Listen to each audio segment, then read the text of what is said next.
오늘 말씀은 에베소서 28번째 시간입니다. 이제 얼마 남지 않으면 이제 에베소서를 마칠 수 있을 것 같아요.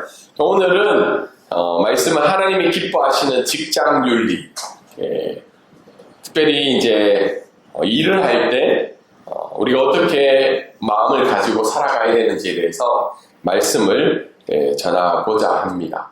지금 한국 사회에 좀 어려움이 뭐냐면 노사분규입니다. 노사분규. 노사분규라는 말이 뭐냐면 노라는 말은 노동자를 의미하죠. 일할 노. 사는 뭐죠? 사업주. 그래서 노동자와 이 사업주 간의 관계 속에서 자꾸 이제 분쟁이 일어나는 거예요. 왜 분쟁이 일어날까요? 고용주 측과 노동자 측에서 왜 분쟁이 일어나요? 돈을 안 줘서. 돈을 안 주기도 하지만 월급을 가지고 분쟁이 일어나죠. 월급을 더 올려주세요라는 쪽이 있고 월급을 더 주기를 원치 않은 사항들이 있는 거죠. 그래서 임금 때문에 분쟁이 일어나기도 하고 또 한 분쟁은 뭐가 일어날까요? 복지적인 부분이죠. 그러니까 더 많은 복지적인 혜택을 받기를 원하는 쪽이 있고 복지를 줄여서 어떻게 해요? 지출이 나가는 걸 줄이기 위한 이 두 쪽의 마음들이 다르다는 거죠. 그리고 근로시간도 있어요. 얼마나 일해야 될까? 한동안은 주 4일제라는 말도 나왔고 예전에는 6일제로 일을 했어요. 월요일부터 토요일까지. 근데 이제 한국 사회는 주 5일제로 거의 많이 바뀌었죠. 5일간만 일하고. 그런데 어느 나라에 따라서는 4일간만 일하는 이제 제도들도 나타납니다. 근데 이런 근로시간의 문제들도 어때요? 관점이 달라서 분규가 일어나고 있습니다. 그래서 통계에 보면, 노동부 통계에 보면 이 노사 분규가 어떻게 해요? 점점 줄어들고 있어요. 점점 많아지고 있어요. 통계에 보면 2023년에는 과거에 비해서 거의 한 60-70% 정도가 더 많이 일어나고 있다는 겁니다. 근데 이와 반면에 어떤 회사에 좋은 예가 하나 있었어요. 한 기업이 직원들을 위한 출산 장려금으로 무려 1억 원을 주는 기업이 발표가 되었습니다. 그래서 이 기업에서는 그 행사에 70명을 뽑아서 70억을 출산 장려금으로 준 거예요. 2021년부터 태어난 아이들을 숫자를 새겨가지고 출산 장려금을 지원을 했어요. 이 부영 기업이라는 부영 그룹이죠. 그래서 이 그룹에서 이런 제도를 했는데 이 회사는 주로 이제 주택을 짓는 일들을 하는데요. 더더욱 이 회사는 영구 임대 주택을 어떻게 하면 자기의 회사원들에게 또한 노동자들에게 줄 수 있을까를 고민한 거예요. 왜냐하면 기존에 있는 이 분양 제도를 통해서는 노동자들이 집을 안정적으로 거주할 수 없기 때문이죠. 그래서 이 회사는 어떻게 하면 주택을 노동자들이 잘 임대를 해서 안정적인 삶을 살아갈까를 고민하는 기업이라고 합니다. 왜 이런 일들을 할까요? 고용주 입장에서는 굳이 주지 않아도 되는 일일 수도 있고 굳이 이런 계획을 세우지 않을 필요도 있는데 고용주 입장에서는 함께 일하는 직원이 함께 걸어가야 되는 존재로 여기기 있기 때문입니다. 그래서 이 회사에 일을 하겠다고 지원하는 사람이 무려 5배가 넘는 거예요. 굉장한 거죠. 이 회사에 취업을 하고 싶다고. 그만큼 이 고용주와 노동자의 관계가 아름다운 열매로 나타나는 회사의 이야기를 하고 있습니다.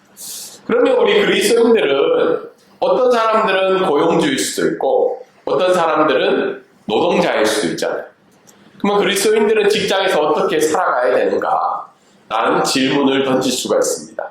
그래서 이 문제가 최근에 일어났던 문제가 아니라서 많은 그리스도인들이 어떻게 하면 하나님이 기뻐하시는 직장의 삶을 살아갈 수 있을까? 직장의 윤리를 가지고 살아갈 수 있을까를 고민했던 문제라는 겁니다. 그래서 최근에 나타난 용어 중에는 일터소명. 그러니까 하나님이 우리에게 주신 일터에서 우리가 어떤 마음으로 살아가야 되는지, 또한 지금은 천국에 계시지만 최근에 많은 영향력을 끼쳤던 팀 켈러라는 목사님은 일과 영성이라는 책을 통해서 우리가 직장 생활을 어떻게 해야 되는지에 대해서 이야기를 하고 있습니다.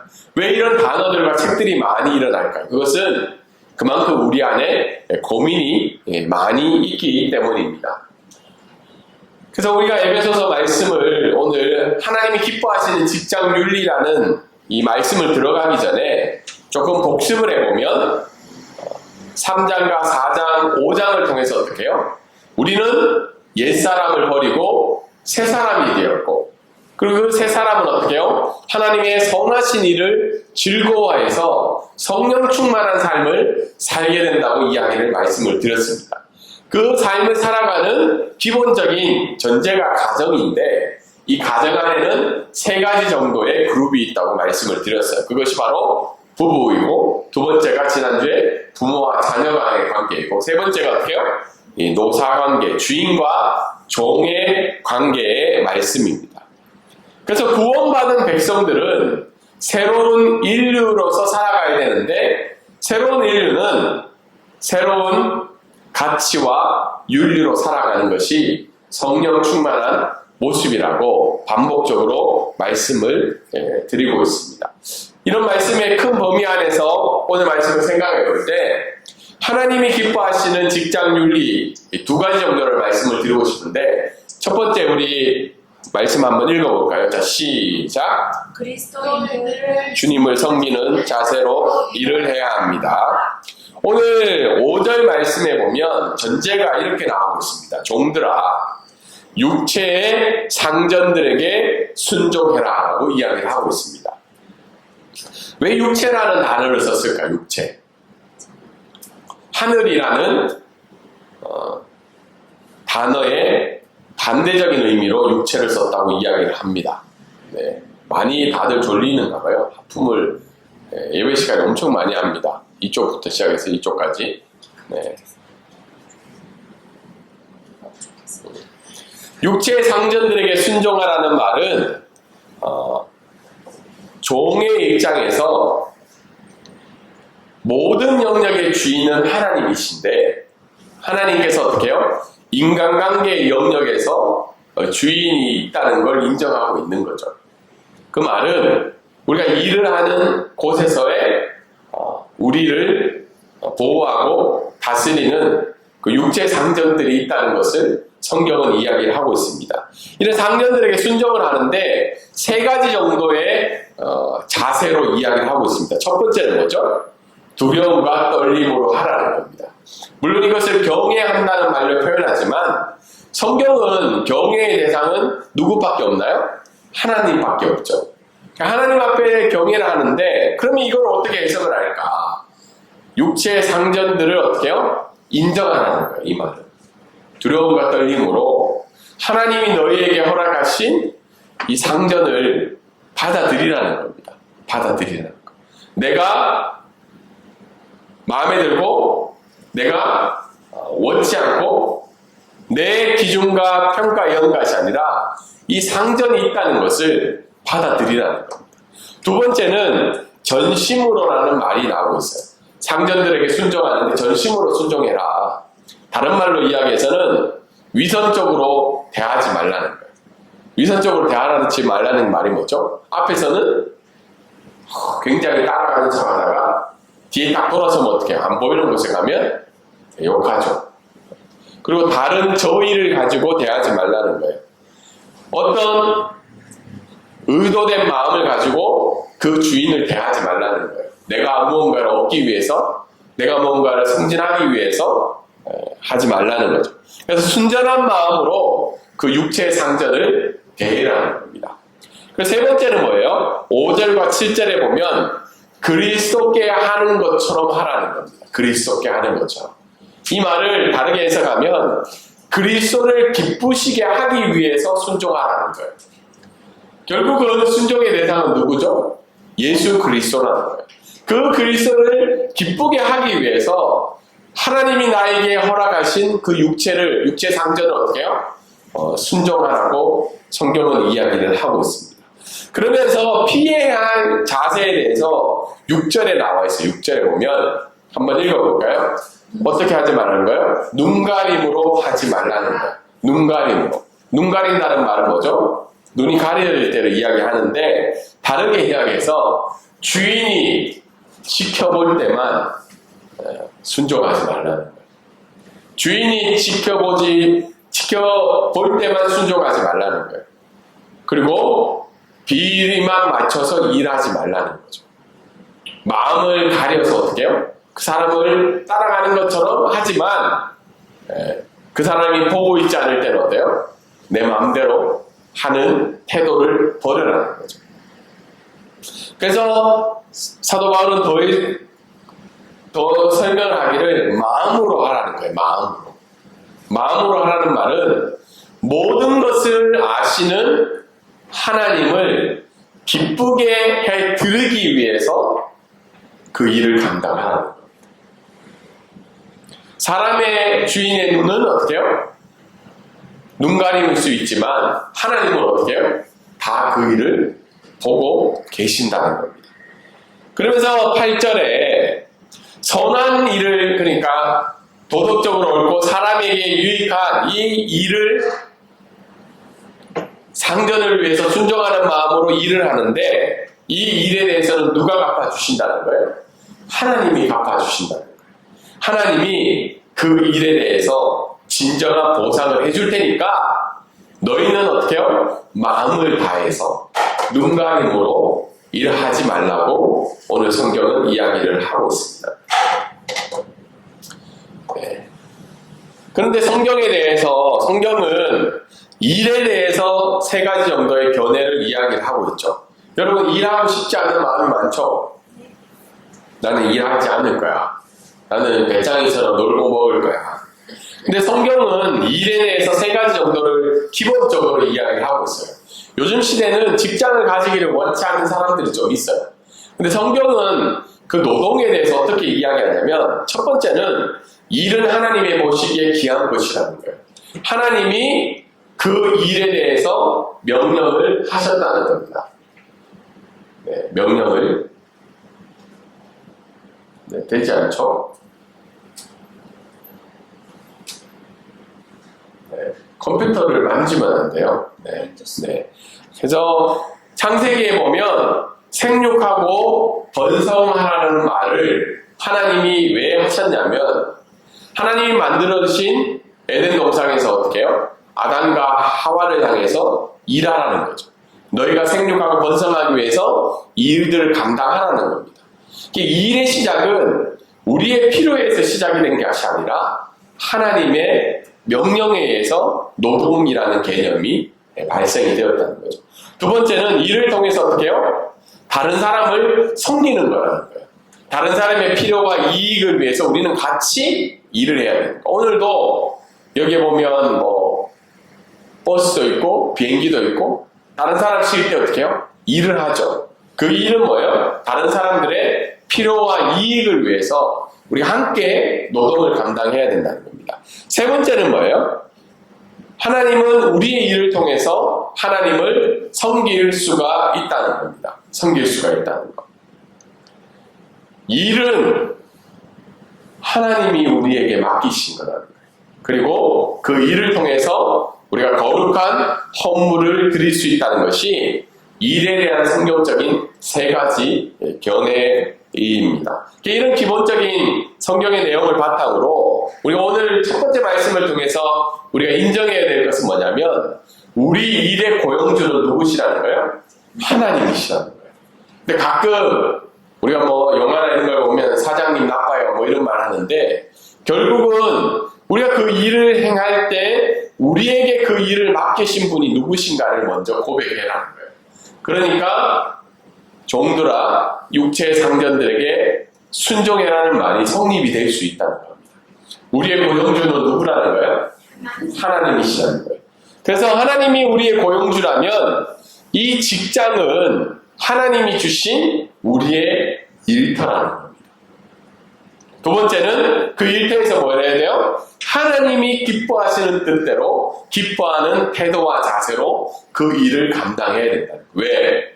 하나님이 고용주시기 때문이죠. 그리고 직장에서는 어떤 삶을 살아야 돼요? 소금과 빛의 삶을 살아야 돼요. 전심으로 살아야 되고 진심으로 그 일을 해야 되고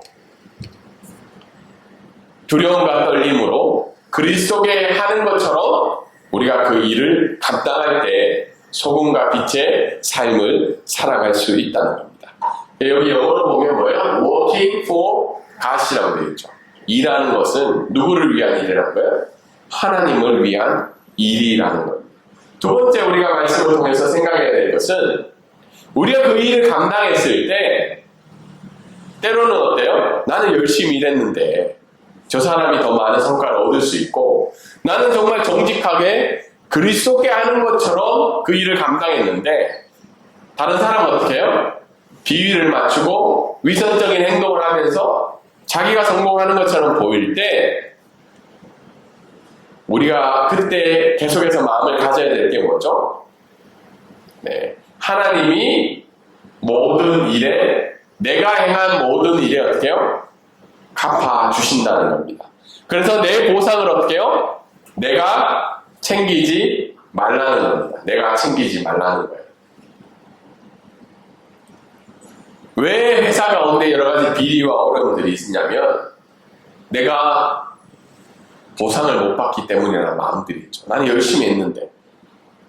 근데 오늘 성경은 뭐예요? 하나님이 그 모든 일을 갚아주신다는 거예요.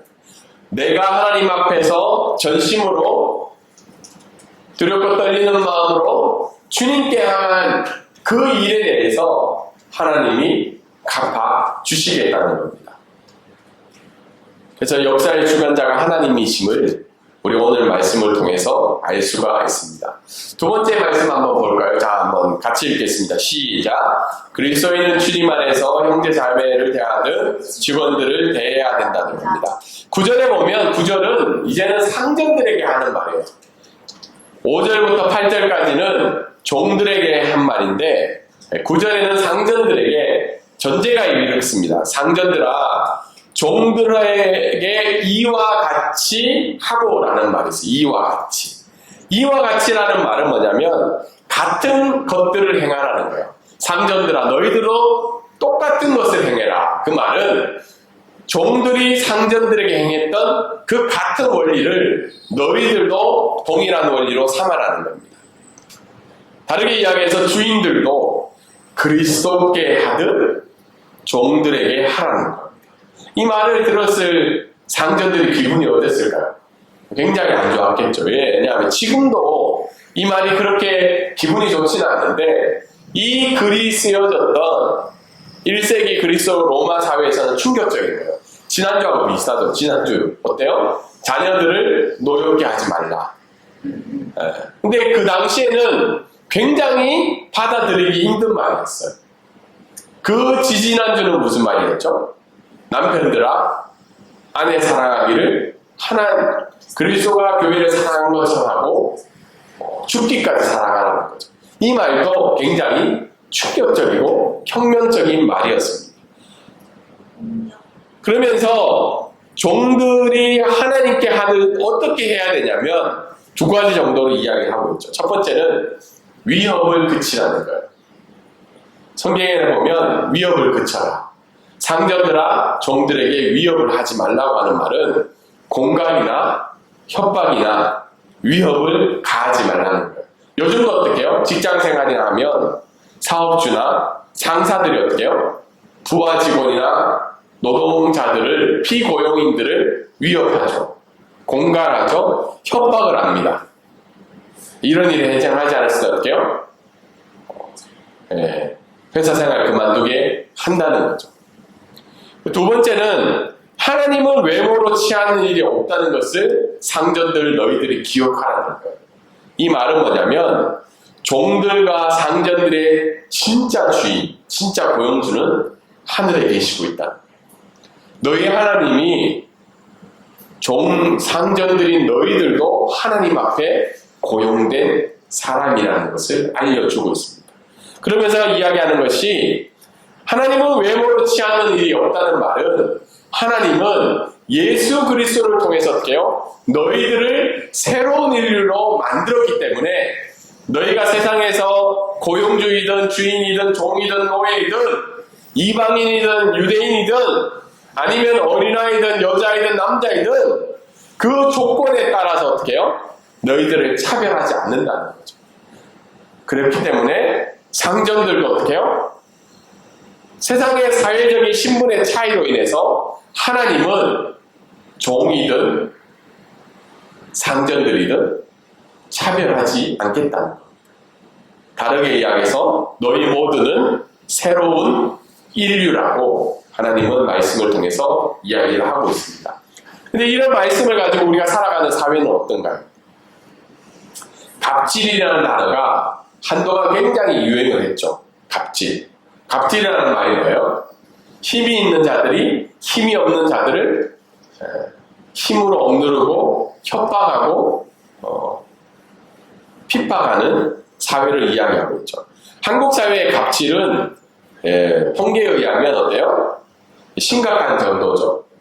지금은 조금씩 바뀌어가고 있지만 여기 나온 것처럼 갑질 문제 발생 분야에 보면 어때요? 직장 상사와 부하의 관계가 굉장히 갑질이 많죠. 그리고 어떻게 본사와 협력업체 관계, 서비스 종사자, 서비스를 해주는 사람이 어떻게 해요? 갑질을 많이 당하죠. 심지어 어떤 사람들은 물건을 사오게 하고 심부름을 시키기도 하죠. 이런 갑질 관계가 많습니다. 근데 교수와 학생의 관계는 생각보다는 적어요. 왜냐하면 요즘은 이런 오픈되는 문제들이 많이 있어서 그렇죠. 우리가 살고 있는 사회는 갑질의 사회라는 겁니다. 근데 이 갑질 사회가 바뀔까요? 안 바뀔까요? 안 바뀌죠. 왜냐하면 특별히 힘이 있는 자들은 당연히 그것을 차별하면서 누리기를 원하기 때문입니다. 근데 오늘 성경 말씀은 우리에게 이야기하는 것은 뭐냐면 너희의 고용주는 하나님이시라고 이야기하고 그 하나님이신 그 하나님께서 우리에게 고용주의 일이든 노동자의 일이든 그 일은 하나님 앞에 거룩한 제물로 드리는 거룩한 일이라고 오늘 성경은 이야기를 하고 있습니다. 그리고 직원과 노동자들은 어떻게 해요? 동등한 하나님 앞에서의 존재라고 오늘 성경은 이야기를 하고 있습니다. 제가 앞에 설명을 드렸던 그 한 기업, 물론 그 기업이 성경의 원리로 그 노동자들을 대하고 있는지는 모르겠지만 만약에 우리가 이런 하나님의 말씀을 가지고 이 원리와 가치로 회사를 운영하고 직원들을 대한다면 이 사회 가운데 하나님이 기뻐하시는 직장 윤리가 세워지지 않을까 생각해 보게 됩니다. 그래서 오늘 말씀은 두 번째를 통해서 이야기하는 것이 새로운 인류의 가치로 상호 선결하는 겁니다. 상호 복종하고 예수 그리스도가 주인이심을 우리가 믿는다면 서로 섬기며 나아가라고 이야기를 하고 있습니다. 에베소서 4장 24절에 보면 사도 바울은 선언을 합니다. 너희는 새 옷을 입으라고 이야기하죠. 새 사람이 되었다라고 이야기하죠. 옛것을 버리고. 옛것은 뭐예요? 갑질이 당연하게 생각하는 사회죠. 고용주가 피고용인을 위협하는 것은 당연한 일이에요. 그런데 오늘 성경은 고용주인 너희들, 상전들인 너희들도 하나님의 종이며 너희들도 하나님 앞에 고용되어서 너희에게 맡겨진 일이라고 오늘 성경은 이야기를 하고 있습니다. 오늘 이런 말씀을 생각해 볼 때 지금 앉아있는 여러분들 가운데는 이제 대학을 졸업해서 직장을 갈 수가 있죠. 아니면 앞으로 고용주가 될 수 있는 가능성들도 있는 거죠. 그랬을 때 우리는 고용주든 피고용인이든 노동자든 우리가 직장에서 하는 모든 일과 관계에서는 어때요? 주님이 기뻐하시는 대로 행해야 된다. 우리가 직원으로서 노동자로서 고용주를 대하는 것이나 아니면 고용주로서 직원과 노동자를 대할 때 죽게 하듯 해야 된다고 오늘 성경은 이야기를 하고 있습니다. 두 번째는 어때요? 우리의 고용주는 누구라는 거예요? 하나님이시다. 지금 내가 직원이든 지금 내가 사장이든 지금 내가 고용주이든 우리의 고용주는 하나님이시라는 것을 믿고 그것을 믿는다면 새로운 인류의 가치와 방식으로 하나님이 새 사람을 있게 해주신 그 원리와 방식으로 직장의 윤리를 세워가는 것이 하나님 앞에 성령 충만한 삶이며 그 성령 충만한 삶으로 주님께 순종하는 삶을 살아갈 수 있다는 겁니다. 이런 원리들이 직장의 윤리들이 이 세상 가운데 우리로 말미암아 나타나기를 원하며 또한 이런 새로운 직장 윤리로 말미암아 이 세상 가운데 소금과 빛의 삶을 살아갈 수 있는 저와 여러분이 되기를 주님의 이름으로 소망합니다. 네.